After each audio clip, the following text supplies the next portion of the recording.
Hello everyone. So again, this is Missy Caranza, licensed real estate broker based in Cavite. And right now, I would like to make an announcement po na may nag-iisa pang na-reopen na unit dito sa Villaggio Enclaves. Kung kayo po ay follower ko at napapanood yung lahat ng vlogs ko about dito sa project namin na dinevelop ni Raymolan Lands Inc. Ang pinakamabenta namin na property ngayon is Villaggio Enclaves. Why? Kasi nga po, from 3.6 million, bilagsak presyo to 3 million para po maubos na namin yung mga available na unit pa dito sa Villaggio Enclaves. By the way po, si Villaggio Enclaves is located sa General Trias, Cavite. Ayun po, so alam naman natin na appraisal ng mga bahay dito sa General Trias, Cavite is tumataginting na. And si Villaggio Enclaves yung pinaka-affordable sa lahat ng mga subdivision na available ngayon. I'm sure kung General Trias ang inyong tina-target na location na bilhan ng inyong family home, I know nagsha-shop na rin kayo sa iba-ibang subdivision, and so far ito talagang si Villaggio Enclaves ang walang kakompete dahil siya po ay ang pinaka-affordable na unit dito sa Villaggio, dito sa General Trias, Cavite.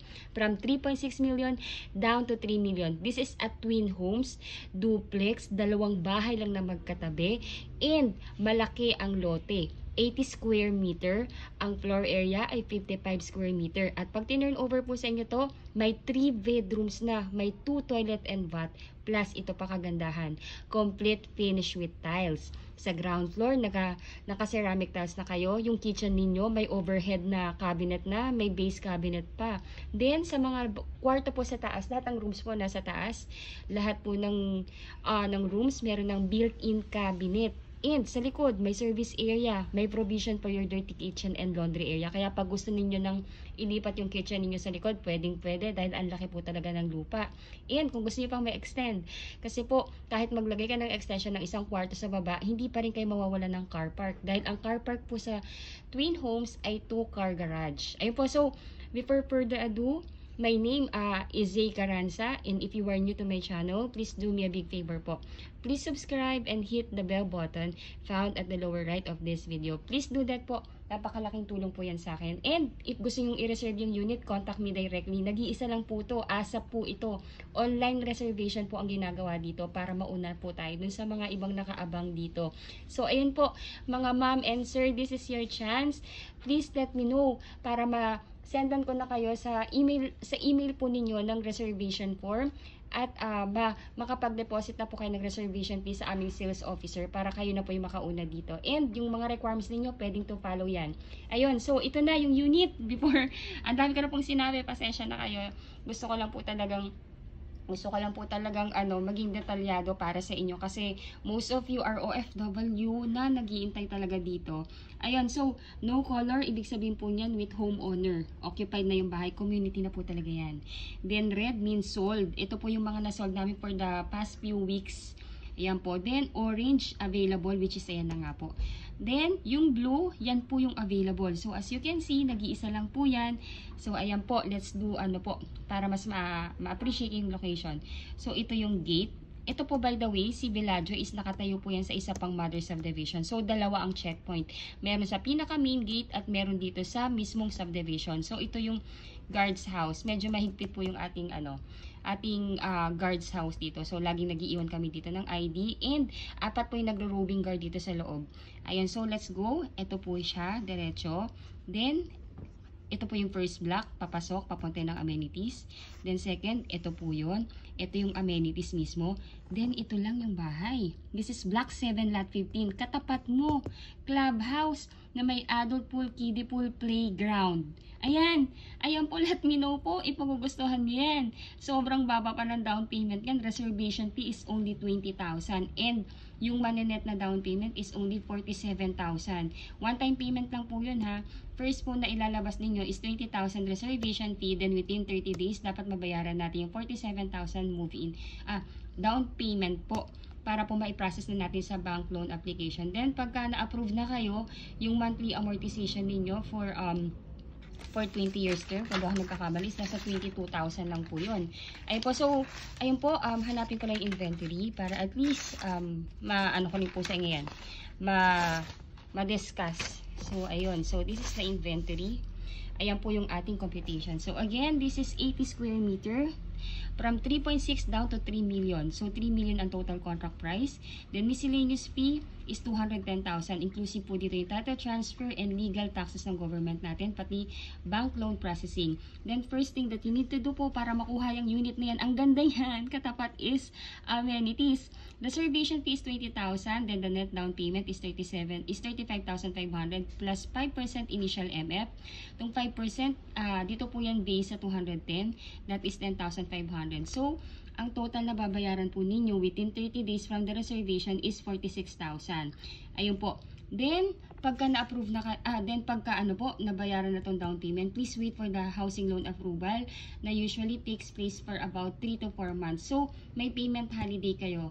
Habang nag-aantay po kayo ng approval, wala mo nang babayaran. Ayun po. So, pag may approval na, si bank na nag-approve sa inyo, directly na i-email kayo sa email address na sinulat niyo sa reservation form. And basahin niyo lang po yun. Then, pag okay na po sa inyo at nag-agree na kayo sa terms and condition ng bank, replyan ninyo na nag-agree na kayo and magbibigay na sila ng schedule date kung kailan po ang loan contract signing. Kung wala po kayo sa Pilipinas, kung sino yung magiging SPA ninyo, siya po ang pipirma in behalf ninyo. Then, hihingi po ng go signal sa inyo yung bank kung ipapa-loan release na sa developer. Ngayon po, pag na-loan release na sa developer yung loan of all value, that's the time po na hihingi naman si developer sa atin ng 30 days para sa unit preparation, para sa inyong inspection and acceptance ng unit.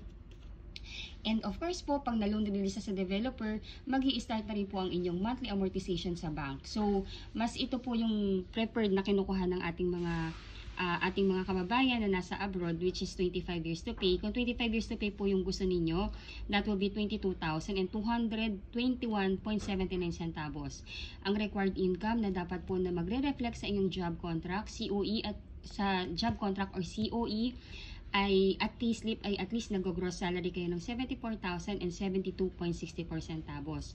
Ngayon po, kung ayaw nyo naman po ng 25 years, may other loan term tayo.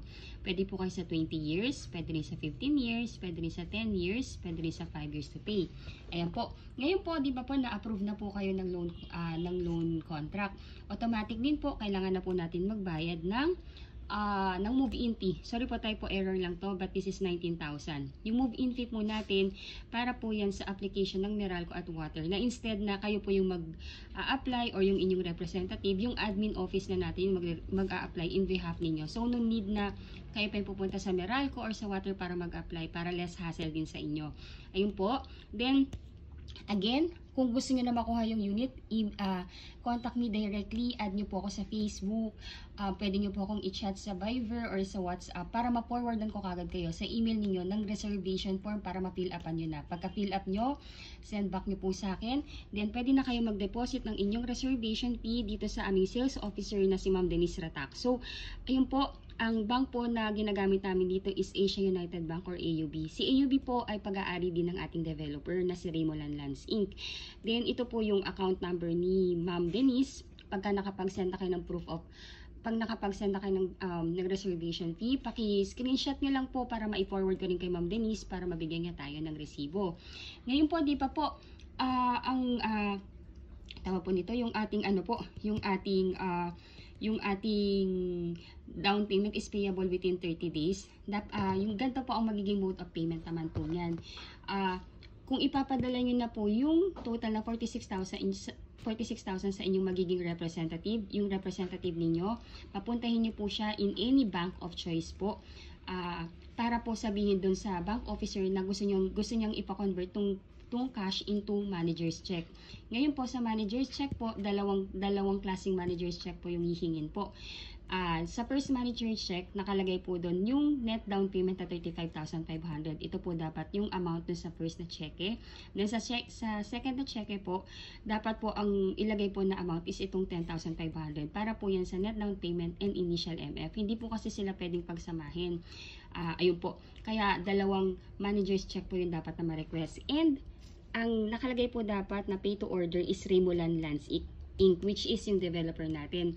Pag nakapag-request na po yung inyong representative, pwede na po nyo yan dalhin sa aming Tansa site office or sa head office, or kung busy man po, pwede rin naman pong ipalala move or ipa-delivery po. Since safe naman po dahil check naman siya at hindi naman po cash at nakapangalan sa ating developer. Ayun po. Medyo mabilis po yung aking explanation, but I hope po na nakakatulong naman po ako sa sa kaliwanagan sa pagkuha ninyo ng property dito sa bahay. So, actually, madali lang po talagang kumuha ng property. Kailangan lang talaga natin ng number 1 po, yung mga requirements. And second po, kailangan nyo lang magtalaga ng representative na siyang kakatawan sa inyo sa pagkuha ng inyong pangarap na bahay. So, ayun po. Again, unahan po to. First reserve basis po ito. Pwede nyo na po yung i-reserve through online ngayon, since kung OFW kayo. And pwede nyo nang ipatripin yung representative ninyo anytime tomorrow. Ayun po, let me know lang po. Medyo mabilisan po to kasi napakarami nyo po talagang nag-aabang. Ayun po, thank you so much for watching. Again, if you are new to my channel, please do me a big favor po.